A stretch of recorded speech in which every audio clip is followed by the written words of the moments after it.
रविवार की कथा। जय श्री कृष्ण। राधे राधे। आप सभी का दिन शुभ और मंगलमय हो। आप सभी पर सूर्य भगवान की कृपा सदा सर्वदा बनी रहे। जिस तरह से सोमवार का दिन भगवान शिव को समर्पित होता है, उसी प्रकार से रविवार का दिन सूर्य देवता को समर्पित होता है।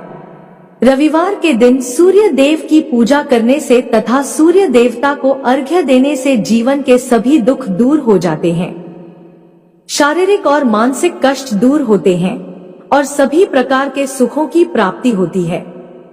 आज के दिन सूर्य देवता की पूजा करके सभी भक्त जनों को व्रत कथा अवश्य ही पढ़नी या सुननी चाहिए। तो आज की इस वीडियो में आप सुनेंगे रविवार व्रत कथा। पौराणिक व्रत कथा के अनुसार प्राचीन काल में किसी नगर में एक बुढ़िया रहती थी। वह प्रत्येक रविवार को सुबह उठकर स्नानादि से निवृत्त होकर अपने आंगन को गोबर से लीपकर स्वच्छ रखती थी। फिर सूर्य देव की पूजा करके भोजन तैयार कर भगवान को भोग लगाकर ही स्वयं भोजन किया करती थी। भगवान सूर्य देव की कृपा से उसे किसी भी प्रकार का कोई कष्ट या कोई चिंता नहीं थी। धीरे धीरे उसका घर धन धान्य से भर गया था। उस बुढ़िया को सुखी होते देखकर उसकी एक पड़ोसन उससे बुरी तरह जलने लगी। बुढ़िया ने कोई गाय तो पाल नहीं रखी थी, इसलिए रविवार के दिन घर लीपने के लिए वह अपनी पड़ोसन के आंगन में बंधी हुई गाय का गोबर लाया करती थी। पड़ोसन ने कुछ सोचकर एक दिन अपनी गाय को घर के अंदर बांध दिया। अगले दिन रविवार था और गोबर नहीं पाने के कारण उस दिन बुढ़िया ने सूर्य भगवान को भोग भी नहीं लगाया। जब भोग नहीं लगाया तो उस दिन उसने स्वयं भी भोजन नहीं किया। इस प्रकार सूर्यास्त होने पर वह बुढ़िया भूखी प्यासी ही सो गई। उसने इस तरह से निराहार व्रत रख लिया। रात में सूर्य भगवान ने उसे स्वप्न में दर्शन दिए और व्रत न करने और उन्हें भोग न लगाने का कारण पूछा। तब बुढ़िया ने बहुत ही विनीत स्वर में पड़ोसन के द्वारा घर के अंदर गाय बांधने और गोबर न मिल पाने की बात कही। सूर्य भगवान ने अपनी भक्त की परेशानी का कारण जानकर उसके सब दुख दूर करते हुए कहा, हे माता, आज हम आपको एक ऐसी गाय देते हैं जो सभी इच्छाएं पूर्ण करती है। क्योंकि आप हमेशा रविवार को पूरा घर गाय के गोबर से लीपकर फिर भोजन बनाकर मुझे भोग लगाकर ही स्वयं भोजन करती हो, इससे मैं बहुत प्रसन्न हूँ। मेरा व्रत करने और कथा सुनने से निर्धन को धन और बांझ को पुत्र की प्राप्ति होती है। स्वप्न में ने उस बुढ़िया को ऐसा वरदान देकर भगवान सूर्य अंतर्ध्यान हो गए। प्रातः काल सूर्योदय से पहले उस बुढ़िया की आंख खुली तो वह अपने घर के आंगन में सुंदर गाय और उसके बछड़े को देखकर हैरान हो गई। गाय को आंगन में बांधकर उसने जल्दी से उसे चारा लाकर खिलाया। पड़ोसन ने उस बुढ़िया के आंगन में बंधी सुंदर गाय और बछड़े को देखा, तब तो वह उससे और अधिक जलने लगी। तभी गाय ने सोने का गोबर कर दिया। गोबर को देखते ही पड़ोसन की आंखें खुली की खुली रह गई। पड़ोसन ने उस बुढ़िया को आसपास न पाकर तुरंत उस सोने के गोबर को उठा लिया और अपने घर ले गई और अपनी गाय का साधारण गोबर वहां रख दिया। सोने के गोबर से पड़ोसन कुछ ही दिनों में धनवान हो गई। वह चुपके चुपके बुढ़िया के घर से गोबर ले आया करती और अपनी गाय का साधारण गोबर उसकी जगह पर रख दिया करती। बुढ़िया को इस बात की कोई खबर ही नहीं थी। गाय प्रतिदिन सूर्योदय से पहले सोने का गोबर किया करती थी और बुढ़िया के उठने से पहले ही वह चालाक पड़ोसन उस गोबर को उठाकर ले जाती थी। बहुत दिनों तक तो बुढ़िया को सोने के गोबर के बारे में कुछ भी पता नहीं चला। बुढ़िया पहले की तरह हर रविवार को सूर्य भगवान का व्रत करती रही और कथा सुनती रही। लेकिन सूर्य भगवान ने जब पड़ोसन की इस चालाकी को देखा, तब एक दिन उन्होंने बड़ी तेज की आंधी चलाई। आंधी का प्रकोप देखकर बुढ़िया ने गाय को घर के भीतर बांध दिया। सुबह उठकर बुढ़िया ने सोने का गोबर पड़ा हुआ देखा तो उसे बड़ा आश्चर्य हुआ। उस दिन के बाद बुढ़िया अपनी गाय को घर के भीतर ही बांधने लगी। सोने के गोबर से वह बुढ़िया कुछ ही दिनों में बहुत धनवान हो गई। उस बुढ़िया के धनवान होने से वह पड़ोसन बुरी तरह जलकर राख हो गई। जब उसे सोने के गोबर पाने का कोई रास्ता नहीं सूझा, तब वह राजा के दरबार में पहुंची। राजा को सारी बात बताई। राजा को जब बुढ़िया के पास सोने की गोबर देने वाली गाय के बारे में पता चला, तब उसने अपने सैनिक भेजकर बुढ़िया की गाय लाने का आदेश दिया। सैनिक उस बुढ़िया के घर पहुंचे। उस समय बुढ़िया सूर्य भगवान को भोग लगाकर स्वयं भोजन ग्रहण करने ही वाली थी कि राजा के सैनिकों ने गाय को खोला और अपने साथ महल की ओर ले चले। बुढ़िया ने सैनिकों से गाय को न ले जाने की बहुत प्रार्थना की, बहुत रोई, चिल्लाई, लेकिन राजा के सैनिक नहीं माने। गाय के चले जाने से बुढ़िया को बहुत दुख हुआ। उस दिन मारे दुख के उसने कुछ भी नहीं खाया और सारी रात सूर्य भगवान से गाय को पुनः प्राप्त करने की प्रार्थना करने लगी। दूसरी ओर राजा को गाय को देखकर बहुत खुशी हुई, लेकिन अगले दिन जैसे ही सुबह राजा उठा, सारा महल गोबर से भरा हुआ देखकर घबरा गया। उसी रात सूर्य भगवान उसके सपने में आए और बोले, राजन, यह गाय उस बुढ़िया को लौटा देने में ही तुम्हारा भला होगा। रविवार के व्रत से प्रसन्न होकर ही उसे मैंने यह गाय भेंट स्वरूप दी है। सुबह होते ही राजा ने उस बुढ़िया को महल में बुलाकर बहुत से धन के साथ सम्मान सहित गाय लौटा दी और अपनी इस गलती के लिए क्षमा भी मांगी। इसके बाद राजा ने पड़ोसन को दंड दिया। इतना करने के बाद राजा के महल से गंदगी दूर हो गई और उसी दिन राज्य में राजा ने घोषणा कराई कि सभी स्त्री पुरुष रविवार का व्रत किया करें। रविवार का व्रत करने से सभी लोगों के घर धन धान्य से भर गए। चारों ओर खुशहाली छा गई।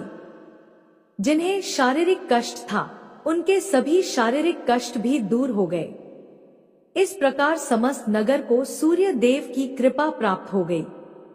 इसलिए हर रविवार के दिन जो भी भक्त सच्चे मन से सूर्य देवता की पूजा करके उपवास रखता है और इस कथा को पढ़ता है या दूसरों को सुनाता है, सूर्य देव की कृपा से उनके सभी कष्ट दूर हो जाते हैं। यदि व्रत न भी रख पाए तो भी सुबह सूर्य देव को अर्घ देकर सूर्य देव की पूजा करके इस कथा को अवश्य ही पढ़ना और सुनना चाहिए। सबसे अंत में प्रेम से जयकारा बोलना चाहिए। बोलिए सूर्य भगवान की जय। अब आइए श्रवण करते हैं सूर्य देव की दूसरी कथा, जिसे सुनने मात्र से घर में सुख समृद्धि का वास होता है और सभी मनोकामनाओं की पूर्ति होती है। देवलोक के शिल्पकार विश्वकर्मा की एक पुत्री थी, जिनका नाम था संज्ञा। वह दिन भर तपती धूप में खेला करती थी। सूर्य की तेज किरणों का जैसे उस पर कोई असर ही नहीं होता था। संज्ञा जब बड़ी हुई तो एक दिन विश्वकर्मा और उनकी पत्नी ने संज्ञा को बड़े मुग्ध भाव से सूर्य को निहारते देखा। यह देख विश्वकर्मा बोले, देवी, ऐसा लगता है हमारी बेटी सूर्य पर मोहित हो गई है। देख रही हो कितने मुग्ध भाव से सूर्य की ओर देखे जा रही है। मुझे भी ऐसा ही लगता है स्वामी, विश्वकर्मा की पत्नी ने कहा। सूर्य के सौंदर्य के प्रति संज्ञा का आकर्षण उसकी आयु के साथ बढ़ता ही गया। एक दिन विश्वकर्मा उसे अपने साथ हाथी पर बैठाकर सैर को निकले। अपनी पुत्री को सूर्य की ओर निहारते देख उन्होंने पूछ लिया, बेटी, अब तुम छोटी नहीं रही। सोचता हूँ जल्दी ही तुम्हारा विवाह कर दूं। बताओ किस देव को तुम चाहती हो। पिताजी, आकाश में सूर्य से बढ़कर कोई तेजस्वी नहीं है। संज्ञा ने उत्तर दिया, ठीक है, हम सूर्य के साथ ही तुम्हारा विवाह करा देते हैं। विश्वकर्मा बोले और अपनी पुत्री को लेकर सूर्य के पास पहुँचे। उन्होंने अपनी पुत्री की इच्छा सूर्यदेव को बताई तो उन्होंने उनका प्रस्ताव सहर्ष स्वीकार कर लिया। बोले, आपकी पुत्री मेरे साथ विवाह करना चाहती है, यह मेरे लिए सौभाग्य की बात है। पर इससे यह तो पूछ लो कि क्या यह मेरा ताप सहन भी कर पाएगी। विश्वकर्मा संज्ञा को एक और ले गए और उससे पूछा, सूर्यदेव का उत्तर तुमने सुन लिया बेटी, अब बताओ सहन कर लोगी हर ऋतु में उनका ताप। हाँ पिताजी, संज्ञा ने बड़े विश्वास के साथ कहा। कुछ ही दिन बाद संज्ञा का विवाह सूर्यदेव के साथ हो गया। संज्ञा सूर्यदेव के साथ उनके लोक चली गई। पति के साथ संज्ञा के दिन सुखपूर्वक बीतने लगे। फिर उनके यहाँ एक पुत्र पैदा हुआ जिसका नाम रखा गया मनु। अनेक ऋषिमुनि बालक को आशीर्वाद देने आए। यह बालक ज्ञानियों में भी ज्ञानी होगा। ऋषियों ने भविष्यवाणी की। आशीर्वाद सच निकला। जब वह कुछ बड़ा हुआ तो ऋषि मुनियों से शिक्षा ग्रहण करने लगा। सूर्यदेव और संज्ञा को अपने बेटे पर गर्व था। वे बहुत ही प्रेम से अपने बेटे का लालन पालन करते थे। अचानक एक बार ग्रीष्म ऋतु में सूर्य की किरणें बहुत ही प्रखर हो गईं। उनका तेज अपनी चरम सीमा पर जा पहुंचा। संज्ञा की चमड़ी झुलसने लगी। सूर्यदेव ने उसे अपने पास बुलाया तो वह अपनी आंखों पर हाथ रखकर उनके पास पहुंची। सूर्यदेव बोले, संज्ञा, मेरी ओर देखो। तुमने अपनी आंखें क्यों ढक ली हैं? नेत्र खोलो और मेरी ओर देखो। मैं तुम्हारा पति हूं। स्वामी, आपके ताप से मेरी आंखें खुल नहीं पा रही, संज्ञा ने कहा। इसका अर्थ तो हुआ कि तुम मुझे अपने से दूर कर रही हो। विवाह के पूर्व मैंने तुमसे पूछा भी था कि क्या मेरा ताप सहन कर पाओगी? तुम्हारी सहमति पाकर ही मैंने तुम्हारे साथ विवाह करना स्वीकार किया था, लेकिन अब तुम अपने वचन से मुकर रही हो। सूर्यदेव ने कुछ क्रोधित होते हुए कहा। स्वामी, इसमें मेरा कोई दोष नहीं, संज्ञा बोली। आपका ताप ही इतना प्रखर है कि सूर्यदेव और भी कुपित हो उठे। बोले, सुनो संज्ञा, प्राणवान वस्तुओं को जीवित रखने वाला मैं ही हूं, परंतु तुमने मेरी ओर से आंखें बंद कर ली। अतः तुम्हारे गर्भ से जो बालक उत्पन्न होगा वह यम होगा। यम अर्थात मृत्यु का देवता। संज्ञा वहां से भाग जाना चाहती थी, लेकिन बच्चों का मोह उसे विवश किए हुए था। संज्ञा की एक सहचरी थी, उसका नाम था छाया, जो हुबहू संज्ञा की ही प्रतिलिपि थी।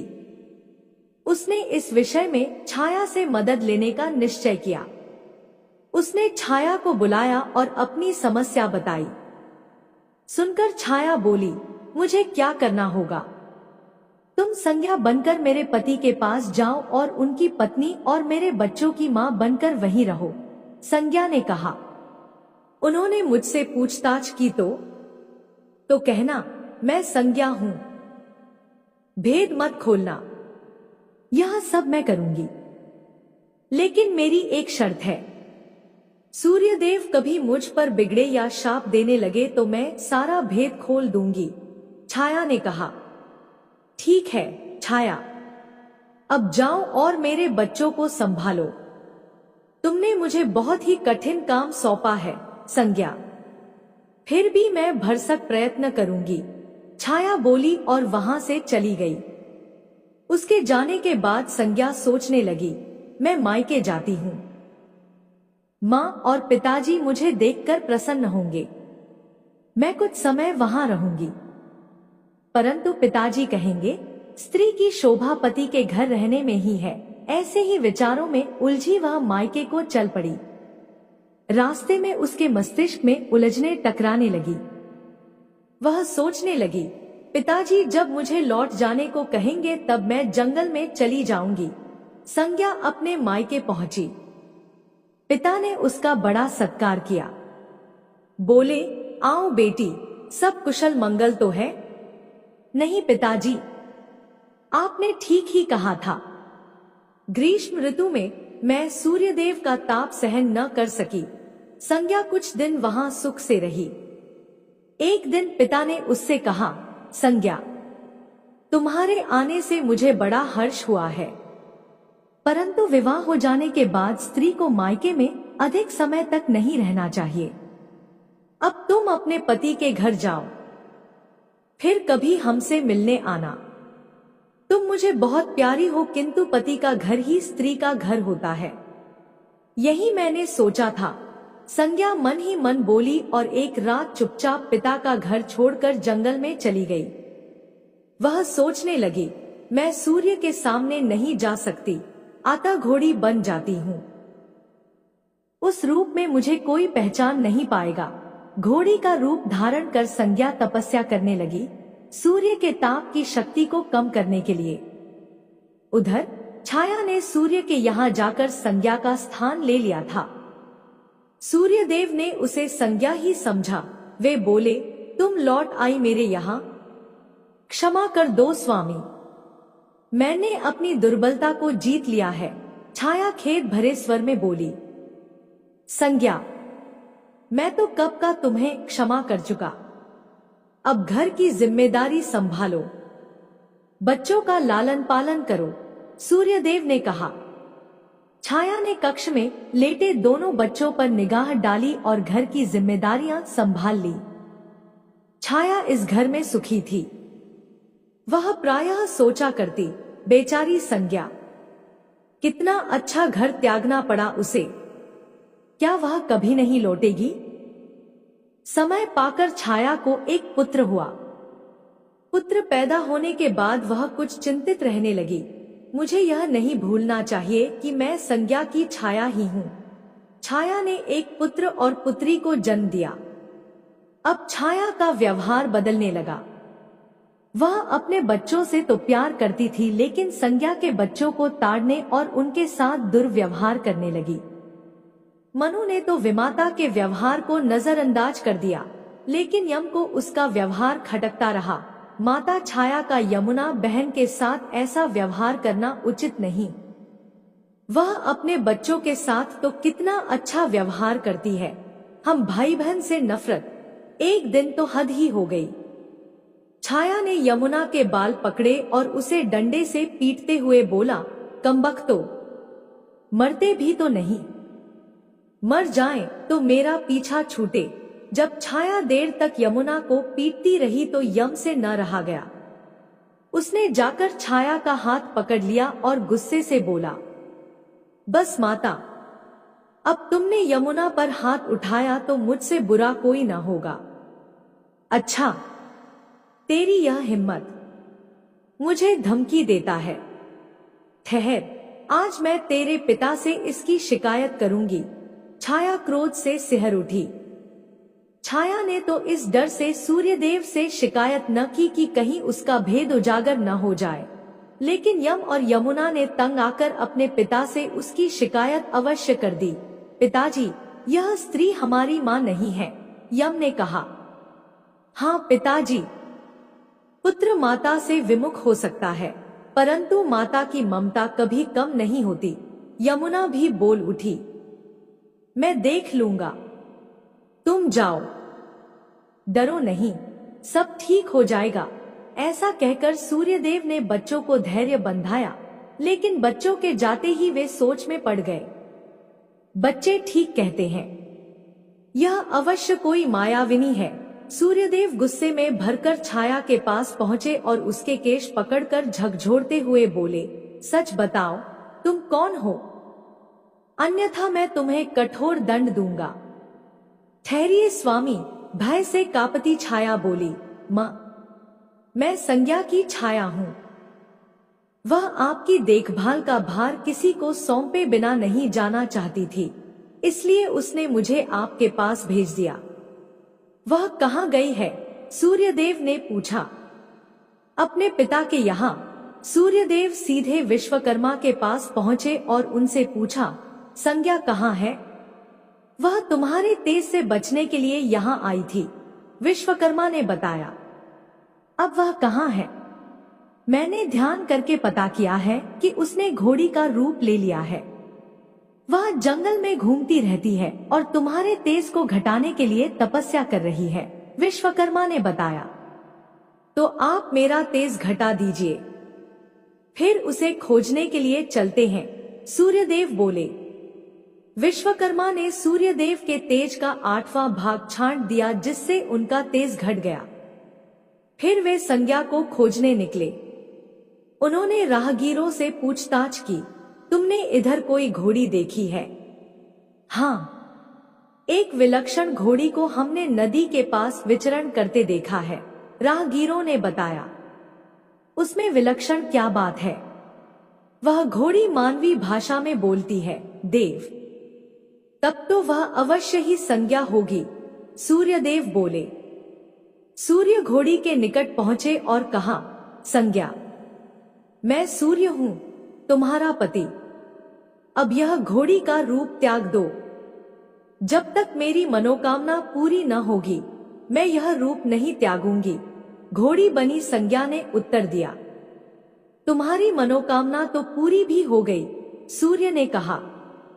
सूर्यदेव ठीक कहते हैं, बेटी, विश्वकर्मा बोले। मैंने इनके तेज का 8वां भाग काट दिया है। पिता से आश्वासन पाकर संज्ञा ने अपना घोड़ी वाला रूप त्याग दिया और अपने स्वाभाविक रूप में आ गई। वह हर्ष और विभोर से अपने पिता से लिपट गई और फूट फूट कर रोने लगी। फिर उसने झुककर सूर्यदेव के पांव छुए और पूछा, स्वामी, हमारे बच्चे तो सकुशल हैं ना? हाँ, दोनों बच्चे ठीक हैं। मनु, यम और यमुना को अब फिर से मां मिल जाएगी, सूर्यदेव ने मुस्कुराकर कहा। मैं अब कभी भी अपना घर त्याग कर नहीं जाऊंगी, संज्ञा बोली।